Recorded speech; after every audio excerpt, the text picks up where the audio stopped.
প্রিয় দেশবাসী, আসসালামু আলাইকুম।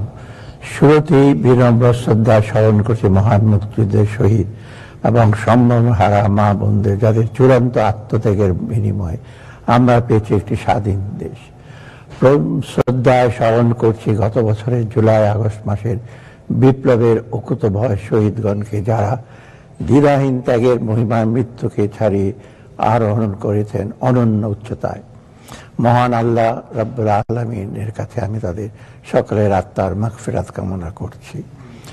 2024-এর গণ অভ্যুত্থানের পর দেশের এক ক্রান্তি লগ্নে অন্তর্বর্তী সরকার দেশ পরিচালনার দায়িত্ব গ্রহণ করে। আমাদের উপর বর্তায় বিগত সরকারে রেখে যাওয়া প্রায় ধ্বংসপ্রাপ্ত অর্থনীতি থেকে পুনরুদ্ধার এবং নৈরাজ্য দূর করে জনজীবনে স্বস্তি ফিরিয়ে আনার কঠিন কাজটি আমি স্বস্তি এবং আনন্দের সাথে জানাতে চাই, মাত্র 10 মাসেরও কম সময়ে অন্তর্বর্তী সরকার ইতিমধ্যে সেই লক্ষ্য পূরণে অনেক দূরে এগিয়ে যেতে সক্ষম হয়েছে। জুলাই অভ্যুত্থানের পর যে আশায় আমরা বুক বেঁধেছিলাম, তা খুব শীঘ্রই আমরা পূরণ করতে সক্ষম হব ইনশাআল্লাহ। এখন প্রিয় দেশবাসী, মধ্যমেয়াদী নীতি কৌশল সম্পর্কে আমি বলছি। জুলাই গণ অভ্যুত্থান পরবর্তী সময়ে উচ্চ মূল্যস্ফীতি নিয়ন্ত্রণ, ভেঙে পড়া আইন শৃঙ্খলার পরিস্থিতির উন্নতি, শ্রমিক অসন্তোষ প্রশমিত করে শিল্প খাতে স্বাভাবিক অবস্থা ফিরিয়ে আনা এবং বিগত সরকারের সময় লাগামহীন দুর্নীতি ও অব্যবস্থার ফলে চরম সংকটাপন্ন ব্যাংকিং খাতে শৃঙ্খলা পুনরুদ্ধারের মতো কঠিন চ্যালেঞ্জ আমাদের মোকাবেলা করতে হয়েছে। শুরু থেকেই আমরা সর্বোচ্চ আন্তরিকতা দিয়ে চেষ্টা করেছি এসব সমস্যার সমাধানপূর্বক দেশকে একটি স্থিতিশীল অবস্থায় ফিরিয়ে আনতে। প্রবাস আয়ের আশাব্যঞ্জক অগ্রগতি, রপ্তানি আয়ের ধারাবাহিক প্রবৃদ্ধি, কৃষি ও শিল্প খাতের উৎপাদনও অব্যাহত থাকা এবং সঠিক মুদ্রা ও রাজস্ব নীতির সমন্বিত প্রয়োগের সুফল হিসেবে আমরা ইতিমধ্যে কাঙ্ক্ষিত স্থিতিশীলতা অর্জনে অনেক দূরে গিয়েছি। তবে পরিপূর্ণ স্থিতিশীলতা অর্জন করে অর্থনীতিকে স্বাভাবিক গতিতে ফিরে আনার পথে এখনো বেশ কিছু ঝুঁকি রয়েছে। প্রিয় দেশবাসী, গত বছরের আগস্ট মাসে আমাদের সরকার যখন দেশ পরিচালনার দায়িত্বভার গ্রহণ করে, তখন আমাদের সামনে সবচেয়ে বড় চ্যালেঞ্জ ছিল নিয়ন্ত্রণহীন মূল্যস্ফীতির লাগাম টেনে ধরে মানুষকে স্বস্তি দেয়া। মূল্যস্ফীতি নিয়ন্ত্রণের লক্ষ্যে বিগত মাসগুলোতেই আমরা ধারাবাহিকভাবে সংকোচনমূলক মুদ্রানীতি অবলম্বন করেছি। এর ফলে নীতি সুদের হার 150 বেসিস পয়েন্ট বেড়ে গিয়ে এখন 10% দাঁড়িয়েছে। মুদ্রানীতির আওতায় গৃহীত কার্যক্রমকে সহায়তা করতে সংকোচনমূলক রাজস্ব নীতি অনুসরণ করা হয়েছে। অপ্রয়োজনীয় ব্যয় কমিয়ে আনায় সার্বিকভাবে সরকারি ব্যয় উল্লেখযোগ্যভাবে হ্রাস পেয়েছে। এর ইতিবাচক প্রভাব ইতিমধ্যে দৃশ্যমান হয়ে উঠতে শুরু করেছে।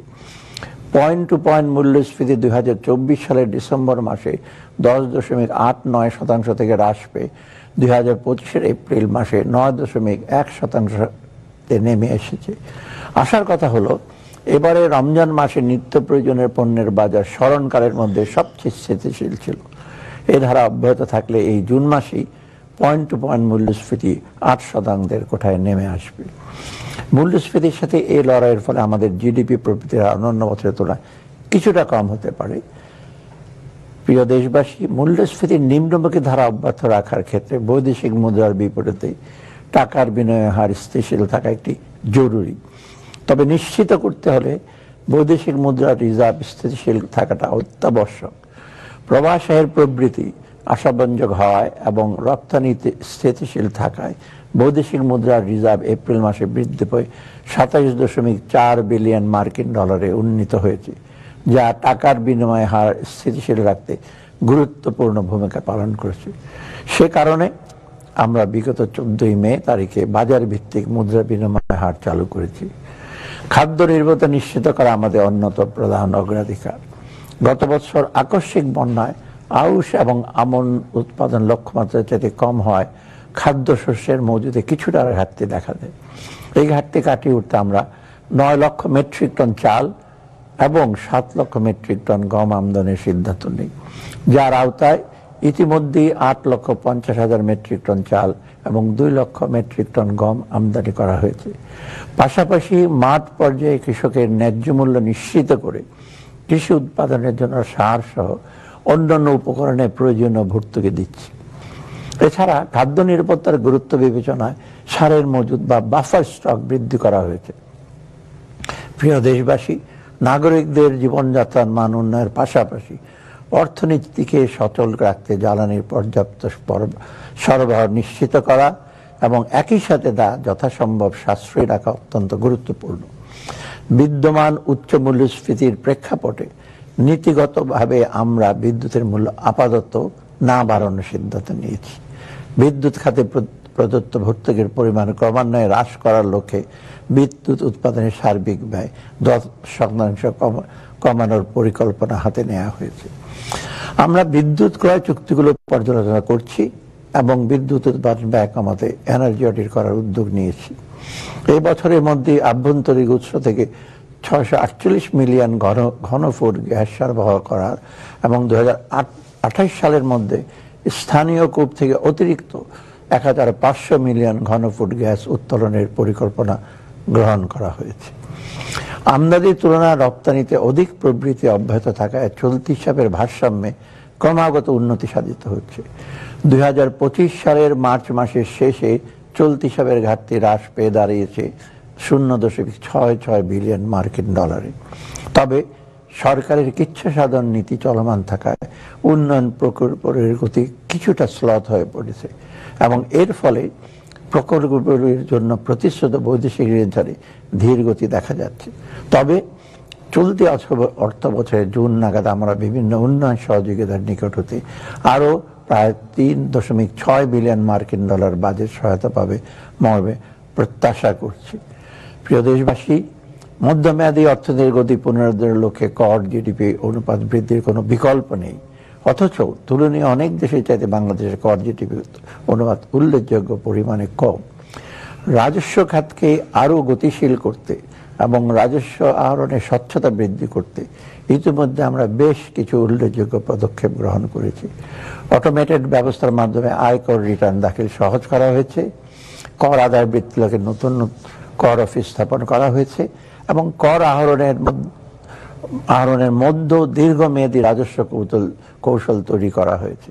এছাড়া কর ব্যবস্থাপনাকে আরও কার্যকর এবং কর আদায়ের দক্ষতা বৃদ্ধির লক্ষ্যে রাজস্ব ব্যবস্থাপনাকে রাজস্ব নীতি হতে পৃথক করার লক্ষ্যে অধ্যাদেশ জারি করা হয়েছে। বিগত সরকারের সময়ে আর্থিক খাতে নজিরবিহীন লুটপাট এবং দুর্নীতির ফলে খেলাপি ঋণ উল্লেখযোগ্য পরিমাণে বৃদ্ধি পেলেও তার বারবার পুনঃতফসিলীকরণের মাধ্যমে আর্থিক খাতের প্রকৃত অবস্থা গোপন রাখা হয়েছিল। কিন্তু আমরা আন্তর্জাতিক মানদণ্ড অনুযায়ী লোন লিজ ক্লাসিফিকেশন ও প্রভিশনিং ব্যবস্থা অবলম্বন করেছি। ফলে এই খাতে মোট খেলাপি ঋণের পরিমাণ 2023 সালের জুন মাসের 10.11% থেকে বৃদ্ধি পেয়ে 2024 সালের ডিসেম্বরে মাসের 20.20% উন্নীত হয়েছে। এই খাতের প্রকৃত চিত্র উদ্ঘাটনের লক্ষ্যে অ্যাসেট কোয়ালিটি রিভিউ এর মাধ্যমে আমরা ব্যাংকগুলোর প্রকৃত অবস্থা নিরূপণের কার্যক্রম শুরু করা হয়েছে। প্রিয় দেশবাসী, অর্থনৈতিক স্থিতিশীলতা ফিরিয়ে এনে একটি উন্নত সমাজ বিনির্মাণের উদ্দেশ্যে আমরা যে সকল কার্যক্রম গ্রহণ করেছি তার মূল লক্ষ্য হচ্ছে শূন্য দারিদ্র্য, শূন্য বেকারত্ব এবং শূন্য কার্বন ভিত্তিক সমাজ বিনির্মাণ, যার মাধ্যমে আমূল পরিবর্তন হবে দেশের মানুষের জীবনমানের এবং মুক্তি মিলবে বৈষম্যের দুষ্ট চক্র থেকে। যে স্বপ্নকে ধারণ করে জুলাই অভ্যুত্থানের ভিত রচিত হয়েছিল, সেই স্বপ্ন বাস্তবায়ন করে আগামী প্রজন্মের জন্য আমরা একটি সুন্দর বাসযোগ্য আবাসস্থলকে রেখে দিতে চাই। জনগণের জীবনযাত্রায় নিয়ে আসতে চাই এক সুদূর প্রসারী পরিবর্তনের ঢেউ। আমরা সে লক্ষ্যকে সামনে রেখে এবারের বাজেট সাজাবার চেষ্টা করেছি। আমাদের এবারের বাজেট কিছুটা ব্যতিক্রম ধর্মী। দেশের ইতিহাসে প্রথমবারের মতো আমরা বিগত বাজেটের চেয়ে ছোট আকারের বাজেট আগামী অর্থবর্ষের জন্য প্রস্তাব করছি। প্রবৃদ্ধি কেন্দ্রিক ধারণা থেকে সরে এসে আমরা চেষ্টা করেছি সামগ্রিক উন্নয়নের ধারণার জোর দিতে। তাই প্রথাগত ভৌত অবকাঠামোর তৈরির খতিয়ান তুলে ধরার পরিবর্তে আমরা এবারের বাজেটে প্রাধান্য দিয়েছি মানুষকে। মৌলিক অধিকারের নিশ্চয়তা, সুন্দরভাবে বেঁচে থাকার জন্য প্রয়োজনীয় ব্যবস্থা, জীবিকার নিরাপত্তা এবং বৈষম্যহীন পরিবেশ, এই অত্যাবশ্যক উপাদানগুলো ছাড়া যে কোনো রাষ্ট্র অকার্যকর হয়ে পড়ে দুর্বল হয় সমাজের ভিত। এবারের বাজেটে তাই শিক্ষা, স্বাস্থ্য, সুশাসন, নাগরিক সুবিধা, কর্মসংস্থান ইত্যাদি বিষয়ের উপর জোর দেওয়া হয়েছে। জোর দেওয়া হয়েছে পাশাপাশি চতুর্থ বিপ্লব, স্বল্পোন্নত দেশ হতে উত্তরণ এবং জলবায়ু পরিবর্তনের ফলে ক্রমাগত যে সকল সুযোগ সৃষ্টি তার সুবিধা ভোগ এবং যে সকল চ্যালেঞ্জ তৈরি হয়েছে তাকে মোকাবেলা করে টেকসই উন্নয়ন নিশ্চিত করার দিকেও মনোযোগ দেওয়া হয়েছে। প্রিয় দেশবাসী, জুলাই বিপ্লবে আত্মোৎসর্গকারীরা আমাদের সামনে একটি বিরল সুযোগ তৈরি করে দিয়ে গেছেন দেশকে সঠিকভাবে পরিচালিত করে ভবিষ্যতের জন্য শক্ত ভিত গড়ার। আপনাদের সকলের সর্বাত্মক সহযোগিতায় সে লক্ষ্য পূরণের প্রত্যয় সুশাসন প্রতিষ্ঠা এবং প্রয়োজনীয় প্রাতিষ্ঠানিক সংস্কারের অঙ্গীকার পূরণে করাই হবে আমাদের আগামী দিনে আমাদের প্রধান লক্ষ্য। সুশাসন ও প্রাতিষ্ঠানিক সংস্কারের ব্যাপারে প্রিয় দেশবাসী, আমরা গত দেড় দশকে দুর্নীতি এবং সুশাসনের অভাবে দেশের প্রায় সকল প্রতিষ্ঠান ধ্বংসের দ্বারপ্রান্তে পৌঁছেছিল। তাই দেশকে পুনরায় সঠিক পথে ফিরিয়ে আনতে সুশাসন প্রতিষ্ঠা এবং প্রাতিষ্ঠানিক সংস্কারে সর্বোচ্চ গুরুত্ব দেওয়া প্রয়োজন। সে লক্ষ্যে আমাদের অন্তর্বর্তী সরকার প্রয়োজনীয় সংস্কারের রূপরেখা তৈরি করেছে এবং বাস্তবায়নের লক্ষ্যে 11টি সংস্কার কমিশন গঠন করেছে। ইতিমধ্যে সবগুলো কমিশন তাদের প্রতিবেদন জমা দিয়েছে এবং এই কমিশনেরও কাজগুলো সমন্বয় করার জন্য এবং বাস্তবায়ন করার জন্য একটি ঐক্যমত্য কমিশন গঠন করে, যার নেতৃত্বে আছেন আমাদের মাননীয় প্রধান উপদেষ্টা। প্রিয় দেশবাসী, গণতান্ত্রিক শাসন ব্যবস্থার প্রতিষ্ঠা ও দুর্নীতি নির্মূলের লক্ষ্যে দুর্নীতি দমন কমিশন আইন 2004-এর সংশোধন কার্যক্রম চলমান রয়েছে। বিদেশে পাচারকৃত অর্থ ফেরত আনার বিষয়ে দুর্নীতি দমন সংক্রান্ত জাতিসংঘের কনভেনশন অনুযায়ী দুর্নীতি দমন কমিশন যথাযথভাবে কাজ করে যাচ্ছে। অন্তর্বর্তীকালীন সরকার কর্তৃক গঠিত দুদক সংস্কার কমিশন সম্প্রতি তাদের সুপারিশ প্রদান করেছে, যা যাচাইপূর্বক দ্রুত বাস্তবায়ন করা হবে। ভূমি আইন ও ভূমি ব্যবস্থাপনার সংস্কার করা হচ্ছে। এই ভূমি সংক্রান্ত মামলা নিষ্পত্তিতে ধীরগতি হ্রাসের উদ্যোগে গ্রহণ করা হয়েছে। সেই লক্ষ্যে ভূমি সংক্রান্ত ফৌজদারি এবং দেওয়ানি মামলা মোকদ্দমাগুলো হ্রাস করা এবং ভূমি সেবাকে সহজীকরণ লক্ষ্যে প্রয়োজনীয় আইন প্রণয়ন করা হচ্ছে। অটোমেটেড ভূমি ব্যবস্থার আওতায় ভূমি সেবা ডিজিটালাইজ করা হয়েছে। ভূমি প্রশাসন সকল সেবা পরিকাঠামোকে জনগণের নিকট পৌঁছে দেওয়ার লক্ষ্যে ভূমি ব্যবস্থাপনার অটোমেশন প্রকল্প দ্রুতগতিতে এগিয়ে নেওয়া হচ্ছে। অন্তর্বর্তী সরকারের অন্যতম লক্ষ্য হল নির্বাচন ব্যবস্থার সংস্কার। একটি অবাধ ও নিরপেক্ষ নির্বাচনের মাধ্যমে জনগণের ভোটাধিকার প্রতিষ্ঠা করা এবং গণতান্ত্রিক সরকারের হাতে ক্ষমতা হস্তান্তর করা। গত দেড় দশকে দেশের নির্বাচন ব্যবস্থা পুরোপুরি ভেঙে ফেলা হয়েছে। তাই আমরা নির্বাচনী ব্যবস্থার সংস্কারের উপর সর্বোচ্চ অগ্রাধিকার প্রদান করেছি এবং এ লক্ষ্যে বিভিন্ন আইন, নীতিমালা ও আদেশের সংশোধন ও সংস্কারের কার্যক্রম হাতে নিয়েছি। বিচার ব্যবস্থার উন্নয়ন সংস্কারের জন্য সারা দেশের অধস্তন আদালত সমূহ তত্ত্বাবধান করার জন্য হাইকোর্ট বিভাগের 13 জন মাননীয় বিচারপতি সমন্বয়ে 13টি মনিটরিং কমিটি গঠন করা হয়েছে। বাংলাদেশ সুপ্রিম কোর্টের বিচারক নিয়োগের প্রক্রিয়াকে স্বচ্ছ ও নিরপেক্ষ ও জবাবদিহিমূলক সরকার উদ্দেশ্যে সুপ্রিম কোর্টের বিচারক নিয়োগ অধ্যাদেশ 2025 জারি করা হয়েছে। নিরাপত্তা ও সুরক্ষা সেবার উন্নয়নের জন্য আমরা চেষ্টা করছি। সুরক্ষা সেবার মন্নয়নে পাসপোর্ট প্রদানের ক্ষেত্রে পুলিশ প্রতিবেদন গ্রহণের শর্ত তুলে দেওয়া হয়েছে। কারাগারকে সংশোধনাগারে রূপান্তরের লক্ষ্যে বাংলাদেশ কারা ও সংশোধন পরিষেবা আইন 2025 প্রণয়নের কার্যক্রম হাতে নেওয়া হয়েছে। আর্থিক খাতের পুনর্গঠন ও সংস্কারে আমরা কার্যক্রম নিয়েছি। বিগত 15 বছরে আর্থিক খাতে নজিরবিহীন অপশাসনের মাধ্যমে এই খাতকে ধ্বংসের কিনারায় নিয়ে যাওয়া হয়েছে। 5 আগস্ট 2024 রাজনৈতিক পট পরিবর্তনের প্রেক্ষাপটে ব্যাংকিং খাতের দীর্ঘদিনের কাঠামোগত চ্যালেঞ্জ মোকাবেলা, সুশাসন প্রতিষ্ঠা ও আমানতকারীদের আস্থা পুনরুদ্ধারে সরকারের গুরুত্বপূর্ণ সংস্কারের উদ্যোগ গ্রহণ করেছে। ব্যাংকের মূলধন ঘাটতি তারল্য সংকট, দেউলিয়াত্ব বা অস্তিত্বের জন্য হুমকি এমন সকল ঝুঁকি সময়োপযোগী সমাধান এবং আর্থিক স্থিতিশীলতা নিশ্চিতকরণে ব্যাংক রেজলিউশন অধ্যাদেশ 2025 প্রণয়ন করা হয়েছে। সংস্কারের অংশ হিসাবে 3টি টাস্কফোর্স গঠন করেছে, যার প্রধান উদ্দেশ্য ব্যাংকিং খাত সংস্কার কর্মসূচির ভিত্তি করে ব্যাংকগুলোর সম্পদের ব্যাপক গুণগত মান পর্যালোচনা করা, দ্বিতীয়ত নীতি ও প্রবিধানসমূহের কার্যকর প্রয়োগ নিশ্চিতকরণ এবং ব্যাংকিং ব্যবস্থার সুশাসন বজায় রাখতে বাংলাদেশ ব্যাংকের সক্ষমতা ও দক্ষতা বৃদ্ধি করা এবং তৃতীয়ত দেশীয় ও আন্তর্জাতিক পর্যায়ে চুরি পাচার হওয়া সম্পদ উদ্ধারে কার্যকর উদ্যোগ গ্রহণ করা। প্রিয় দেশবাসী, বিগত সরকারের অনিয়ম, কারসাজি ও দুর্নীতির ফলে প্রায় ধ্বংসপ্রাপ্ত বাংলাদেশের পুঁজিবাজারে পুনরায় গতি ফিরে আনার লক্ষ্যে মাল্টিন্যাশনাল কোম্পানিগুলোতে সরকারের শেয়ার কমিয়ে পুঁজিবাজারের অন্তর্ভুক্তকরণ, বেসরকারি খাতের দেশীয় বড় কোম্পানিগুলোকে পুঁজিবাজারে তালিকাভুক্তির জন্য উৎসাহ প্রদান, বাজারে কারসাজি রুখতে দ্রুততম সময়ের জন্য সুনির্দিষ্ট পরিকল্পনা বাস্তবায়ন, অনিয়মের সাথে জড়িত সকলকে আইনের আওতায় আনা এবং ব্যাংক ঋণের উপর নির্ভরতা কমাতে পুঁজিবাজার থেকে বন্ড ও ইকুইটির মাধ্যমে তহবিল সংগ্রহের সুযোগ বৃদ্ধি ইত্যাদি বিষয়ে কার্যক্রম চলমান রয়েছে। সরকারি আর্থিক ব্যবস্থাপনা ও সেবার উন্নয়নের জন্য সরকারের নীতি ও কর্মনীতির সাথে সংযোগ স্থাপনের জন্য বর্তমানে সকল মন্ত্রণালয় ও বাজেট অধিদপ্তরের বাজেট প্রণয়নের কাজ আইবাস এর মাধ্যমে সম্পন্ন করা হচ্ছে। আইবাস সিস্টেমের ব্যবহার করে বর্তমানে প্রায় 14 লক্ষ সরকারি কর্মচারী ইএফটি ইলেকট্রিক ফান্ড ট্রান্সফারের মাধ্যমে সরাসরি তাদের ব্যাংক অ্যাকাউন্টে বেতন পাচ্ছে। সামাজিক সুরক্ষা কর্মসূচির ভাতা প্রদানের ক্ষেত্রে ইএফটি ব্যবহার করা হচ্ছে।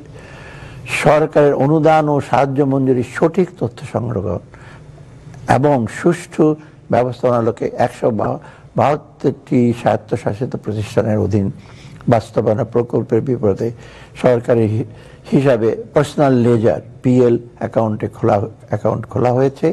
এছাড়া সরকারি ক্রয় কার্যক্রমে অধিকতর স্বচ্ছতা নিশ্চিত করার জন্য পাবলিক প্রকিউরমেন্ট অ্যাক্ট সংশোধন করা হয়েছে।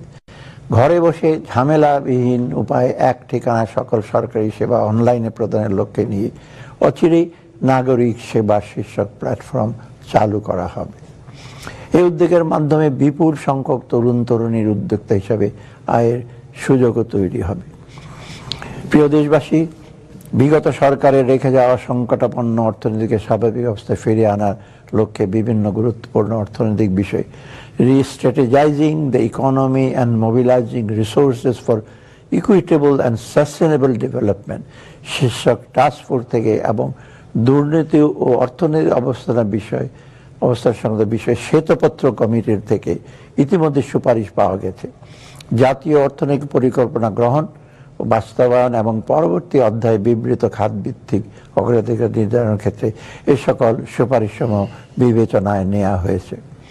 প্রিয় দেশবাসী, আমি এখন 2024-25 অর্থবছরের সম্পূরক বাজেট এবং আগামী 2025-26 অর্থবছরের বাজেট আপনাদের কাছে পেশ করছি। 2024-25 সম্পর্কে বাজেট। প্রিয় দেশবাসী, সার্বিক রাজস্ব আহরণ ও ব্যয়ের অগ্রগতি বিবেচনায় চলতি 2024-25 অর্থবছরের বাজেট সংশোধনও সমন্বয় করতে হয়েছে। প্রস্তাবিত সংসদের রাজস্ব আয় 2024-25 অর্থবছরের সম্পূরক বাজেটের রাজস্ব আহরণের লক্ষ্যমাত্রা মূল বাজেটে 23,000 কোটি টাকা হ্রাস করে 5,18,000 কোটি টাকার প্রস্তাব করছি। প্রস্তাবিত সংসদীয় ব্যয় চলতি 2024-25 অর্থবছরের সরকারি ব্যয় 53,000 কোটি টাকা হ্রাস করে 7,44,000 কোটি টাকা নির্ধারণের প্রস্তাব করছি। এর মধ্যে বার্ষিক উন্নয়ন কর্মসূচির আকার 2,65,000 কোটি টাকা হতে 49,000 কোটি টাকা হ্রাস করে 2,16,000 কোটি টাকা নির্ধারণের প্রস্তাব করছি। সংসদীয় বাজেটের ঘাটতি ও অর্থায়ন। চলতি অর্থবছরে বাজেট ঘাটতি প্রাক্কলন করা হয়েছিল 2,56,000 কোটি টাকা। সংশোধিত বাজেটে ঘাটতি প্রস্তাব করা হচ্ছে 2,26,000 কোটি টাকা, যা জিডিপির 4.1%। এখন প্রস্তাবিত বাজেট 2025-26-এর কথা বলছি। প্রিয় দেশবাসী, সম্পদের সুষম বন্টন ও বৈষম্যহীন বাংলাদেশ গড়া এবারের বাজেটের অন্যতম লক্ষ্য। পাশাপাশি রাজস্ব আয় ও সরকারি ব্যয়ের মধ্যে ভারসাম্য রক্ষা করে একটি যৌক্তিক ও বাস্তবায়নযোগ্য বাজেট প্রণয়নই হবে এই বাজেটের একটি অন্যতম উদ্দেশ্য। সেই পরিপ্রেক্ষিতে আমি এখন আগামী 2025-26-এর অর্থ বছরের বাজেট কাঠামোর উপর আলোকপাত করছি। রাজস্ব আহরণ বৃদ্ধির লক্ষ্যে কর অব্যাহতি যৌক্তিকরণ সহ মধ্যমেয়াদী রাজস্ব আহরণের লক্ষ্যমাত্রা অর্জনের বিশেষ জাতীয় রাজস্ব বোর্ডের কার্যক্রম অব্যাহত রয়েছে। জাতীয় রাজস্ব বোর্ডের কার্যক্রমকে আরও শক্তিশালী করতে জনবল বাড়ানো হয়েছে। এছাড়া কর অব্যাহতির সুবিধা ক্রমান্বয়ে কমিয়ে আনা, কর জাল সম্প্রসারণ, বিভিন্ন পণ্য ও পরিষেবার যথাসম্ভব একই হারে ভ্যাট নির্ধারণ করার বিষয়টি সক্রিয় বিবেচনাধীন রয়েছে। প্রস্তাবিত রাজস্ব আয় আগামী 2025-26 অর্থ বছরে মোট 5,64,000 কোটি টাকা রাজস্ব আয়ের প্রস্তাব করছি, যা জিডিপির 9%। এর মধ্যে রাজস্ব বোর্ডের মাধ্যমে 4,99,000 কোটি টাকা এবং অন্যান্য উৎস হতে 65,000 কোটি টাকা সংগ্রহ করার প্রস্তাব করছি। প্রস্তাবিত ব্যয় 2025-26 অর্থ বছরের জন্য মোট 7,90,000 কোটি টাকা ব্যয়ের প্রস্তাব করছি, যা জিডিপির 12.7%। এর মধ্যে পরিচালন সহ অন্যান্য খাতে মোট 5,60,000 কোটি টাকা এবং বার্ষিক উন্নয়ন কর্মসূচিতে 2,30,000 টাকা বরাদ্দের প্রস্তাব করছি। এই প্রসঙ্গে উল্লেখ করতে চাই যে 2015 সালের পর অদ্যাবধি কোনো বেতন কাঠামো প্রণীত না হয় বিষয়টি বিবেচনা নিয়ে এবারের বাজেটে সরকারি কর্মচারীদের জন্য বিশেষ সুবিধার পরিমাণ বৃদ্ধির প্রস্তাব করছি। প্রস্তাবিত বাজেটের ঘাটতি ও অর্থায়ন আগামী অর্থ বছরে আমাদের সামগ্রিক বাজেট ঘাটতি ঋণ সহনীয় পর্যায়ে থাকবে। 2025-26 অর্থ বছরের প্রস্তাবিত বাজেটের ঘাটতির পরিমাণ দাঁড়াবে 2,26,000 কোটি টাকা, যা জিডিপির 3.6%। প্রস্তাবিত বাজেটের মোট ঘাটতির মধ্যে 1,25,000 কোটি টাকা অভ্যন্তরীণ উৎস হতে এবং 1,01,000 কোটি টাকা বৈদেশিক উৎস হতে নির্বাহ করার প্রস্তাব করছি। আগামী অর্থ বছরে সুদ পরিশোধ বাবদ মোট ব্যয় ধরা হয়েছে